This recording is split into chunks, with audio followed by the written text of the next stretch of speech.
How's it going, everyone? I'm so glad you could join us again for another morning Devo. The other day I was reading an article about our earliest memories, and I read that most people can't remember anything before like around 3 or 4. But as I was reading that article, it just reminded me of one of my earliest memories.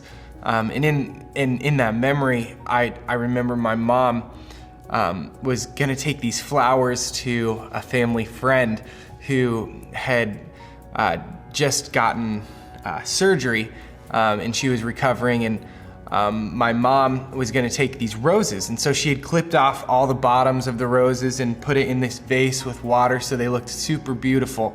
And I was probably 3 years old, and I remember she put down the scissors and left them on the table right next to the roses, and I saw the scissors, and my mom went to do something else, and I grabbed that pair of scissors and I cut the head off of every single rose. And I just remember that like snip feeling. You're like, snip, like, yeah, that feels good, I'm gonna keep going. So I cut all of them off, and in that time, another family friend walked in, and she saw me and she realized what I had done, and she told me, oh, go hide, and she like took my hand and hid me in our bathroom. And then in my 3-year-old mind, I thought for some reason I was gonna be able to get away with it. Like, is she gonna find me or what?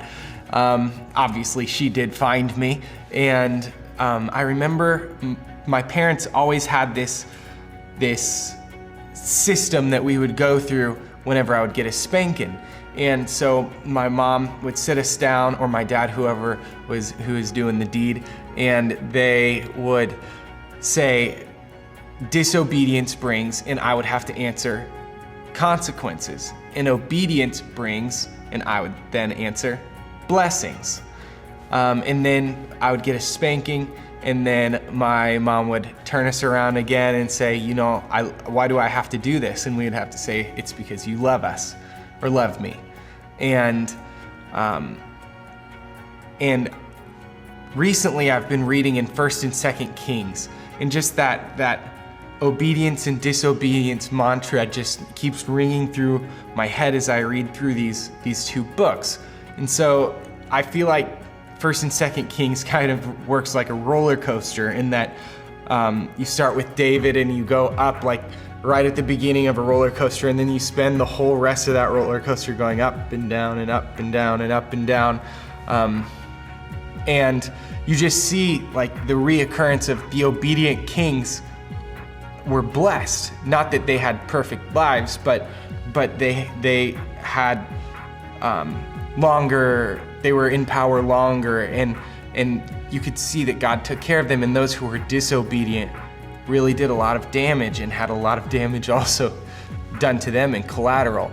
And the thing about disobedience is that it's really easy until it's not. So what I mean by that, it's really easy to make poor decisions until it's not anymore. So it's really easy to like drink on the weekend with your friends, and you slowly let it get out of control, and then all of a sudden it's not easy anymore, and you have this really big alcohol problem. Or it's really easy to make small decisions to neglect your marriage, and before you know it, you have this really big, hard discussion about divorce. So it's easy until it's not. And I feel like it works kind of the opposite way for obedience, in that it's really hard to make those small decisions, but when you've made those small decisions, then they pay off in a big way.